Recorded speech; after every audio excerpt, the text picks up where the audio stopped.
Audio launch வந்து முக்கிய காரணம் என்னன்னா, சார் வந்து இந்த வெற்றி சார் வந்து ஒரு 6 மாசத்துக்கு முன்னாடியே சொல்லிட்டாரு. நீங்க வந்து என் சம்பந்தமா எதுவும் வர வேண்டாம். பட் ஒரே ஒரு படம் இருக்கு. அந்த படத்தோட ஆடியோ லான்ச்சுக்கு மட்டும் கண்டிப்பா வரணும்னு சொல்லி. படத்துல இருக்கிற ஐடியாலாம் அப்படியே பேக் டு பேக் கவினும் சொல்லியிருக்காங்க அந்த கதையை. கேட்கும்போது ரொம்ப குதர்க்கமாவே இருக்கு. இது அவருக்கும் இதுக்கு என்ன சம்பந்தம் இருக்குன்றதே தெரியல. சார் நீங்க எப்படி இந்த படம் அதனாலதான் உங்களை கூப்பிட்டு ஆடியோ லான்ச்.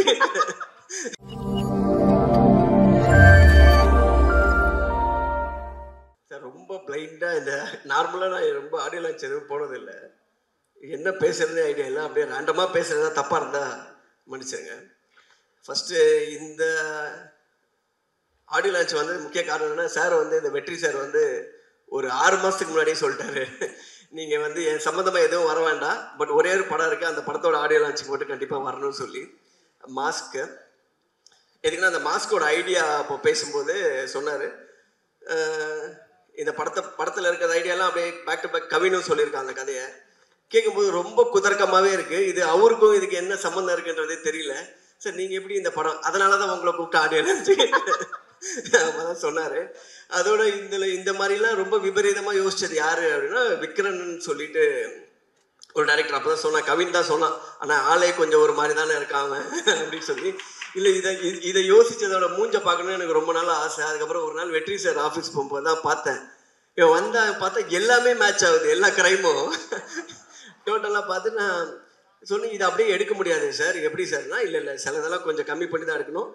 இவன் சொல்றதே இவ்வளோ இருக்கு. இவன் நிறைய சொன்னா அதெல்லாம் கண்ட்ரோல் பண்ணி கொஞ்சம் கட் பண்ணி தான் எடுக்கணும் அப்படின்னா, அதை சொல்லி இவ்வளோ பெரிய டைரக்டரை ஏமாத்துறது அதோட பெரிய அதுதான் நான் எதிர்பார்க்கல.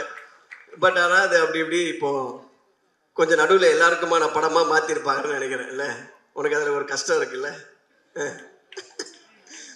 ஓகே. அப்புறம் நிறைய இந்த படத்தை பத்தி நானும் கவினும் டிஸ்கஸ் பண்ணுவோம். அப்பப்போ சொல்லுவான் படத்தை பத்தி.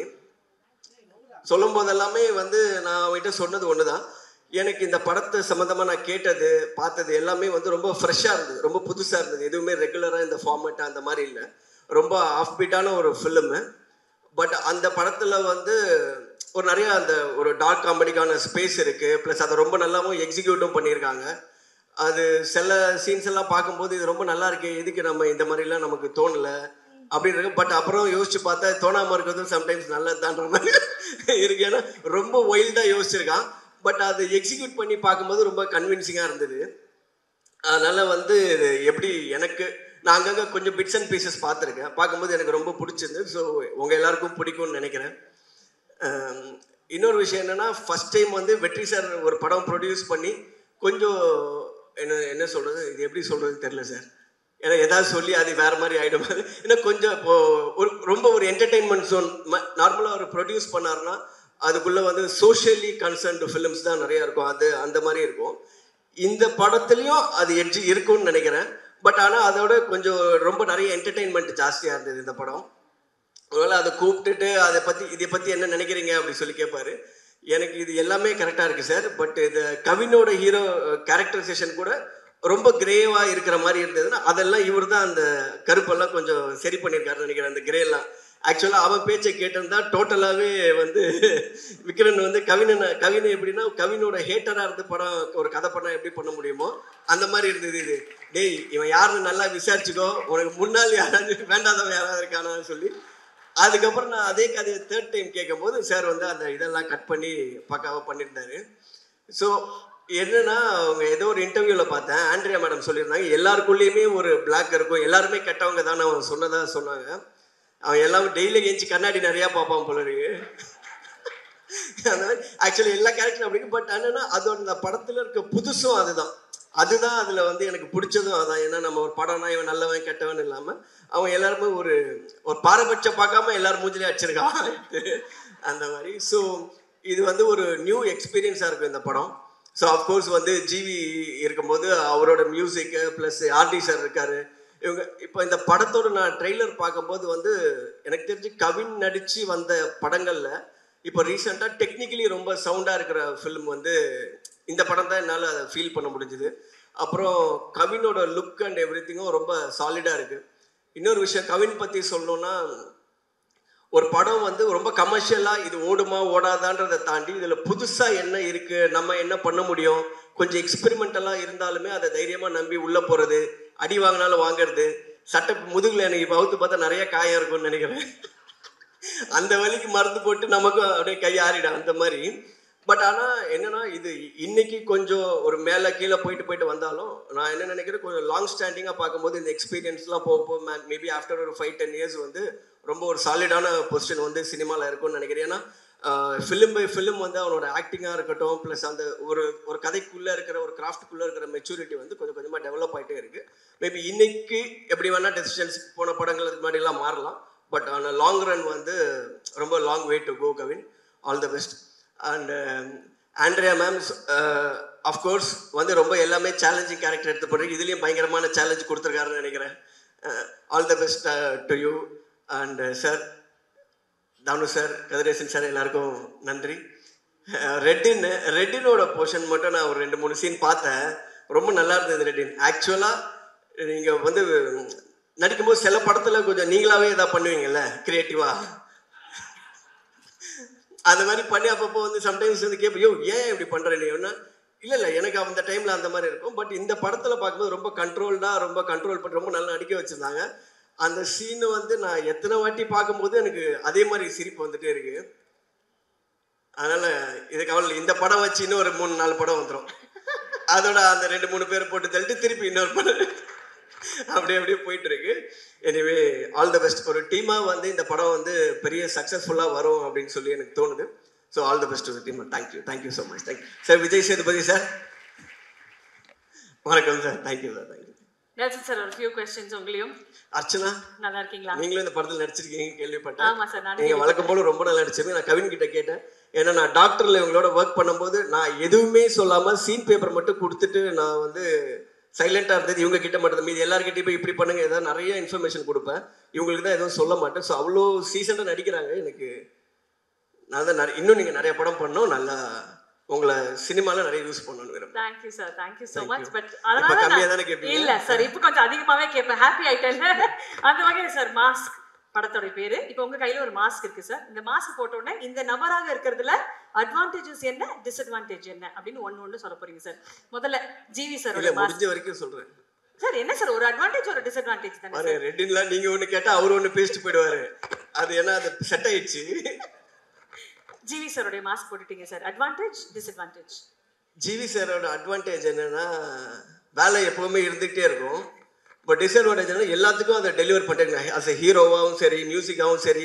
இப்போ நம்ம வந்து ஒரு வருஷத்துக்கு ஒரு 2 படம் நடிக்கிறோம், 2 படம் மியூசிக் போடுறோன்னா பண்ணலாம். அவர் பண்ணுற நம்பர் ஆஃப் ஃபிலிம்ஸ் இருக்குல்ல. ஆனால் ஆக்டராகவும் சரி, மியூசிக் டைரக்டராகவும் சரி, அதுக்கு வந்து ஒரு ஆவரேஜாக டெலிவர் பண்ணுறதே ரொம்ப கஷ்டம். அதுதான் வந்து அதுக்கான ஒரு எஃபர்ட் இல்லாமல் அந்த இடம் அது பண்ணவே முடியாது. நான் கூட நிறைய பேர்கிட்ட பார்க்கும்போது கேட்டிருக்கேன், அவர் எப்படி இவ்வளோ படம் நடிக்கிறாரு, இவ்வளோ படம் மியூசிக் பண்ணுறாரு. நீங்கள் பார்த்தீங்கன்னா எல்லா படம் இப்போ நான் ரீசெண்டாக அமரன்லாம் பார்த்து ரொம்ப எக்ஸ்ட்ராடனரியாக இருந்தது. ஸோ அப்போ ராஜ்குமார்கிட்டையும் கேட்டேன், எப்படி இவ்வளோ ஒர்க் பண்ணிட்டு.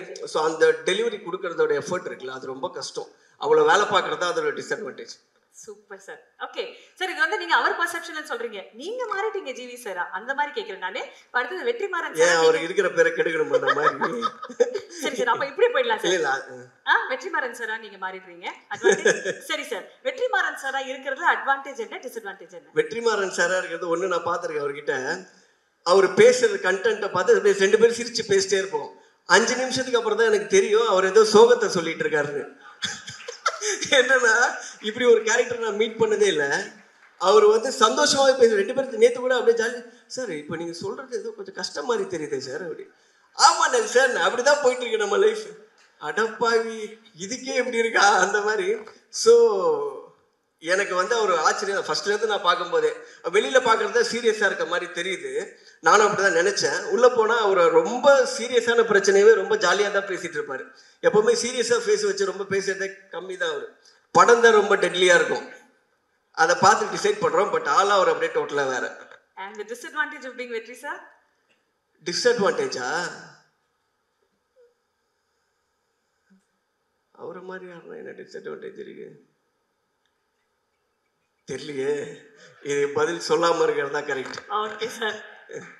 விஜய் சேதுபதி சார். விஜய் சேதுபதி அட்வான்டேஜ் என்னன்னா, ரொம்ப அவருக்கு அந்த சார் வந்து நான் பார்க்குற வரைக்கும் அவருக்கு வந்து ஆக்டிங் வந்து ஒரு லெஃப்ட் ஹேண்ட். இப்போ நான் நாளைக்கு நம்ம ஆக்டர் ஆகணும், நான் ரொம்ப வேற ஆங்கிள் தப்பா பேசிட்டு இருக்கணும். இல்ல பரவாயில்ல சார். ஏதோ ஒன்று சார் நீங்க இயக்குனர் சார், நீங்க எப்படி பேசினாலும் ஓகே தான். இல்லை சார், அவரோட அதுதான் டிமாண்ட் ரொம்ப அவருக்கு அட்வான்டேஜ் என்னன்னா, ஆக்டராக இருந்ததுன்னா அவருக்கு ரொம்ப ஸ்கில் வந்து அப்படி லெஃப்ட் ஹேண்டில் வருது. அது ஒரு ரொம்ப எஃபர்ட்லெஸ்ஸாக வர மாதிரி தான் இருக்குது எப்போவுமே. வந்து ஒரு ஆக்டர் இப்போ சொல்கிறேன், இப்போ கவின் எடுத்துக்கணும், இப்போ ஒரு நடிக்கணும்னா அதுக்கு ஒரு ஹோம்ஒர்க் இருக்கும்ல, ஹோம்ஒர்க் இருக்குது, இப்படி பண்ணோம் அப்படி பண்ணணும்னு. பட் அவரோட பர்ஃபார்மன்ஸ் பார்க்கும்போது எனக்கு என்றைக்குமே அப்படி தோணுனதில்லை. அவர் வந்து சார் இப்படி திருப்பினா இப்படி நடிப்பார், அப்படி திருப்பினா நார்மலாக இருப்பாருன்ற மாதிரியே இருக்கும். ஸோ அந்த கிராஃப்ட் அவர் கிராஃப்ட் மேலே இருக்க கண்ட்ரோல் வந்து ஒரு மிகப்பெரிய அட்வான்டேஜாக நான் அவருக்கு பார்க்குறேன். நான் மாறினதை பற்றி நான் யோசிச்சது. ஓகே, டிஸ்அட்வான்டேஜ் கேட்கல. இப்போ நீங்க கவினா மாறிடுறீங்க சார், என்ன சார் அட்வான்டேஜ்? கவினா மாறினா ஜாலி, நிறைய அட்வான்டேஜ். சரி சார், 2 சொல்லுங்க அப்போ. இல்லை, ஒரு மாதிரி ஒரு கிளாமரான பையன். அதுக்கு மேலே சொன்னால் அவனும் மாட்டிப்பான், நானும் மாட்டிப்பேன். ஓகே சார், அது அட்வான்டேஜ். ஆண்ட்ரியா மேம் மாறினா? ஆண்ட்ரியா மேம் இருந்தால் வந்து அட்வான்டேஜ் வந்து அவங்க பாட்டு, எனக்கு அவங்க பாடுறது ரொம்ப பிடிக்கும். ஸோ எதுவாக இருந்தாலும் அப்படி இப்படி முன்ன பின்ன ஏதாவது எங்கேயாவது ஒரு சண்டை வர மாதிரி இருந்தால் கூட பாடினா கூட ஒரு நார்மலாகிடும். And disadvantage sir? டிஸ்அட்வான்டேஜ் எது இருக்கிற மாதிரி தெரியலையே. இல்லை, ஜென்யூனாகவே தெரியல. Okay, last and final sir. விக்ரன்னா? ஆமாம் சார். மேடம், ஃபுல்லாகவே டிஸ்அட்வான்டேஜ் தான். நான் விக்ரன்னு சொல்லி உள்ளே போனாலே டே காலை பின்னாடி விடாது. ஏன்னா அவன் இந்த ஆக்சுவல் ஒரிஜினல் கதையில் அவன் யோசிச்சிருந்த சீக்வன்ஸ் எல்லாம் எனக்கு வந்து சொல்லியிருக்காங்க. நான் அதெல்லாம் கேட்டேன். இதை கேட்டு தர்மடி வாங்க போகிறது கவினா, வெற்றி சாரா, இல்லை இவனா? கன்ஃபார்மாக அவன் ஓட்டிடுவான் ஃபர்ஸ்ட்டு. அவன் அந்த அடிக்க வரும்போதே க்ரௌடாக மெர்ஜ் ஆகிடுவான். அதுக்கான எல்லா பாடி லாங்குவேஜ் இருக்குது. ஸோ அதை யோசிச்சு அதை உஷாராக இவர் வெற்றி சார் வந்து அதை எல்லாத்தையும் கரெக்ட் பண்ணி இது பண்ணிட்டாரு. தம்பி இதெல்லாம் எடுத்தால் யாருமே இருக்க முடியாதுன்னு சொல்லி சிலது கண்ட்ரோல் பண்ணியிருக்காரு.